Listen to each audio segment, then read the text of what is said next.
Voltamos ao segundo bloco da nossa entrevista com pesquisadores capixabas do Incapé, falando sobre o desenvolvimento do café aqui no Espírito Santo. Dr. Romário Ferrão, doutora Maria Amélia Garba Ferrão e doutor Aimberé Fonseca. Bem, nós concluímos o primeiro bloco e uma coisa que me chamou muita atenção é o seguinte, quer dizer, houve uma evolução muito grande da produtividade, né? Só sintetizando isso, de 2004, né, Maria Amélia? O Arábica. O Arábica. Nós estamos falando, né, de qualidade do café arábica, mas a gente gostaria de reforçar que, além da melhoria do café, da qualidade do café arábica Conilon, nós tivemos um expressivo ganho de produção e produtividade do arábica dentro do estado nos últimos anos. Sim. Nós estávamos caminhando, a nossa produtividade no estado do Espírito Santo, de arábica, ela estava em torno de 11, 13 sacas há muitos anos. Sim. A partir de 2004, nós recomendamos 12 cultivares de café arábica e em 2008 nós sistematizamos um programa denominado Renovar Café Arábica. Sim. E o objetivo desse programa era o quê? Era que transferir para os produtores as tecnologias existentes de arábica, tanto no setor de produção quanto de qualidade. Então é o quê? A recomendação de uma cultivar adaptada, a utilização de menor densidade de plantas, né? Ou seja, maior número de plantas por hectare, a adubação baseada na análise de solo e outros, né, fatores. Centrando, Maria Amélia? Centrando nos principais assuntos a serem adotados para dar um maior resultado. Maior resultado. E a meta desse programa era que nós passássemos essa produtividade de 12, 13 sacas para 25 sacas até 2025. Sim. Sendo que em 2016, 8 anos após o lançamento do programa, nós alcançamos, né, 26 sacas por hectare, ou seja, nós atingimos uma das metas do programa, que era a melhoria da produtividade. Praticamente 7 anos a menos, né? Com 7 anos a menos. Sim. E a outra meta importante era o quê? De produzir 1 milhão de sacas de cafés especiais, que também, sim, nós atingimos. Então, eu acho que isso foi um grande ganho que nós tivemos no estado. Esse trabalho não foi realizado pelo Incapé somente, nós tivemos, gostaríamos de ressaltar que nós tivemos, né, uma participação muito ativa do Incapé com os nossos colegas extensionistas, onde houve no início muitos treinamentos e depois eles repassaram isso para o produtor, e tivemos parcerias importantes com a iniciativa pública e privada, como, por exemplo, com o Senar, com o CETICAF, com a ERINGE e com as outras instituições que abraçaram, cooperativas que abraçaram esse programa, a Universidade Federal do Espírito Santo, os institutos federais. Então, realmente, esse foi um ganho muito importante para o arábica, que a gente gostaria de ressaltar essa questão. Certo, porque o nosso café, durante muitos anos, o café do Brasil, por exemplo, era conhecido como café de baixa qualidade, né? Sim. E agora nós estamos dando esse passo muito importante aí, eu acho que hoje nós estamos da qualidade, né? Em termos, nós estamos competindo hoje com os outros estados brasileiros, como Minas Gerais, São Paulo e Paraná, que são, né, que produzem cafés de excelente qualidade. Agora nós estamos passando por uma situação, acho que jamais vista em termos de clima, né, no Espírito Santo, com essa estiagem prolongada e temperaturas muito elevadas, né?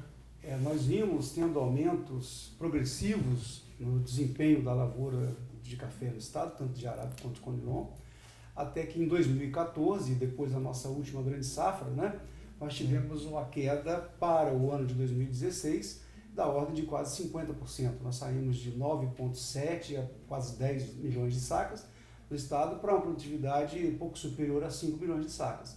Mas isso foi devido a realmente uma condição muito particular que aconteceu nesses 2 últimos anos. E repare que essa seca foi em 2 anos consecutivos. A lavoura não teve tempo de se recuperar no ano seguinte à primeira safra, com o problema da seca, e ela já enfrentou um outro período de seca. Agora, atualmente, a gente andando pelos estados, pela região produtora do estado, sobretudo na região norte, a gente já observa que essas lavouras, elas já mudaram a sua condição vegetativa. Mesmo com essa pequena chuva, né? Mesmo com essa pequena chuva, nós precisamos naturalmente, para que essa recuperação seja mais plena, é que haja uma normalização da chuva durante o resto do ano. Especialmente nesse período agora que vai até o enchimento total de grãos, que se dá lá para março, fevereiro, março. É o período em que mais há demanda de água, porque é o período da formação do fruto, da formação do amido, no enchimento do grão. Né? Havendo essa recuperação, nós teríamos então uma recuperação mais rápida. Evidentemente que nós não vamos voltar de 5 para 10 de um ano para o outro, numa condição como essa. Mas certamente haveria uma pequena recuperação e a planta estaria apta a enfrentar um segundo momento de forma mais adequada e talvez aí então a gente recuperar valores próximos àqueles que foram passados. Eu achei interessante na conversa que a gente teve preliminar, que você colocou que percebeu uma mudança já do perfil dos pés de café, né? No meio do ano passado, meados do ano passado, a gente foi pego numa condição muito assim, particular, drástica, onde os agricultores não estavam sabendo exatamente o que fazer naquele momento tão dramático, né? Então o Incapé foi chamado pela Secretaria e outras instituições, como o GTEC Café Conilon e outras instituições mais, no sentido de fazer uma classificação do que cada grupo de produtores deveria estar fazendo. Havia situações onde as perdas foram mínimas, lavouras que não tiveram dificuldade de irrigar, o processo foi mantido normalmente, a despeito de a temperatura elevada também trazia um certo prejuízo. Teve outras condições em que a poda programada de ciclo seria suficiente para recuperar as lavouras. Tudo isso pensando na normalização do processo, do processo hídrico, né? De chuva. Havia situações onde haveria necessidade praticamente de uma recepa total e a recuperação total da planta, o que é uma coisa mais demorada de promover uma renovação. Até casos onde a gente sugeriu que a lavoura fosse concluída ali e fosse destinada àquela área para outros cultivos mais adequados. Cultivo de árvores, cultivo de floresta, ou até mesmo para recuperação da vegetação natural, que eram áreas que foram ocupadas, que eram áreas impróprias que foram ocupadas, que naturalmente elas perdem sua capacidade produtiva num prazo mais curto. Certo. A introdução da irrigação, né, foi um fator muito importante para o aumento da produtividade do café aqui no nosso estado, né? Inclusive o estado é um dos estados que lançou mão de um volume um dos maiores do país, né, de irrigação. Há como a gente racionalizar isso e pensar em variedades mais resistentes à seca, que tem uma dependência menor da irrigação? O Mário pode falar a respeito dessas variedades? A gente, assim, todo o nosso programa de pesquisa, desde o início, há 30 anos atrás, nós sabemos que nós sabemos que nós estamos num ambiente onde tem déficit hídrico e maior distribuição de chuva.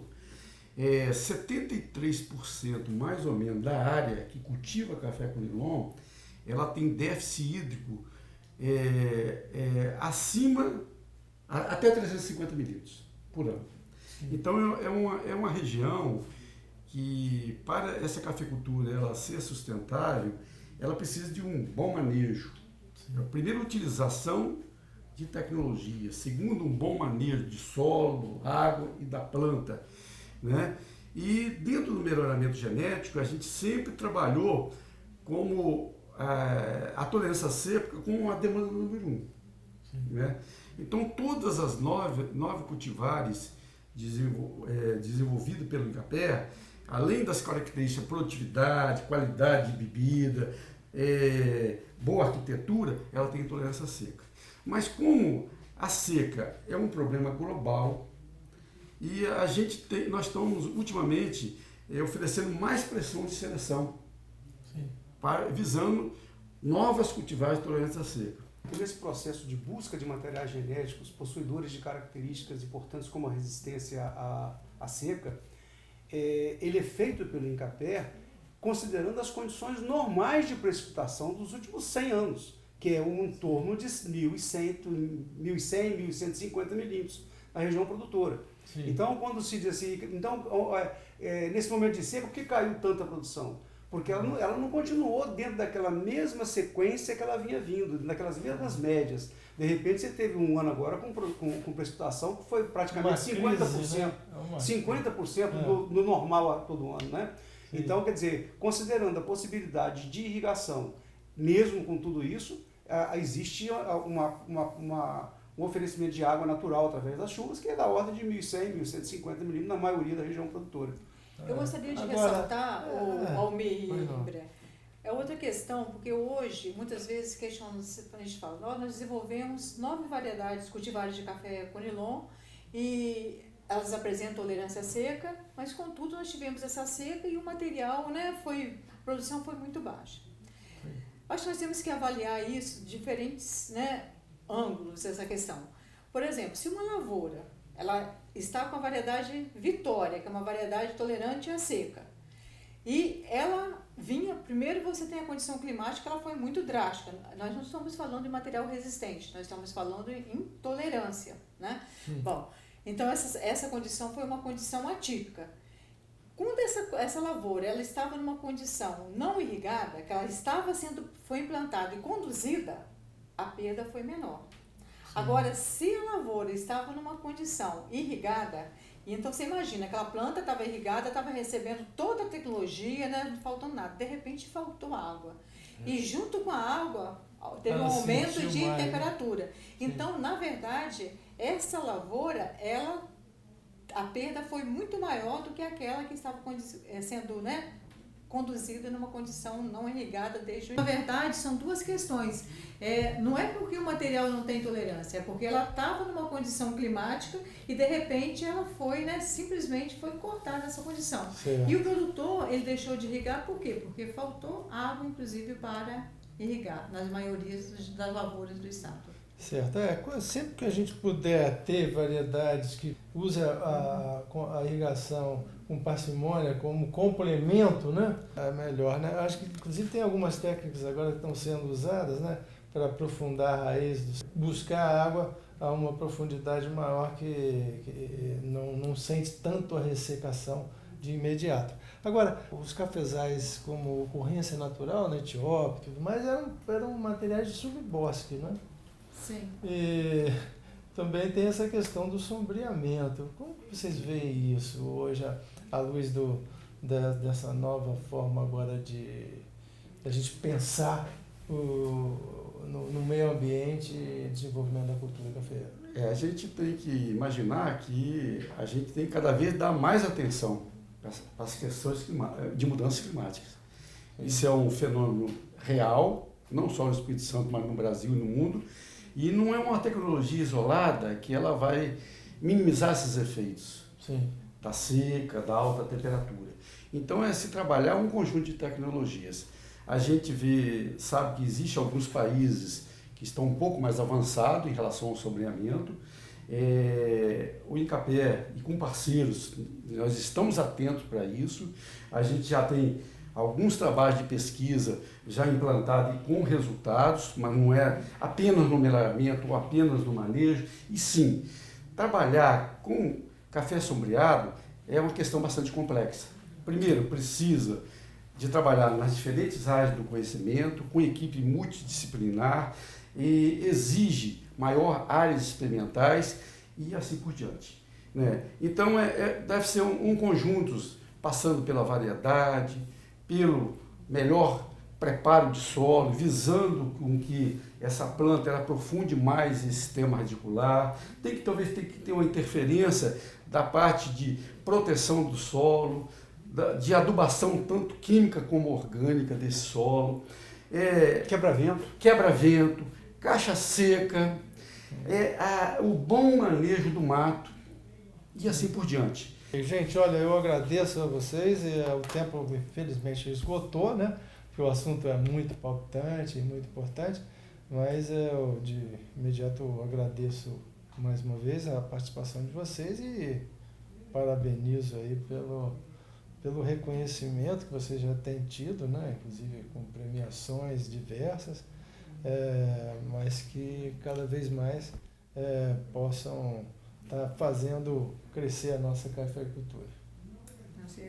Nós agradecemos a oportunidade, nos colocamos sempre à disposição de vocês.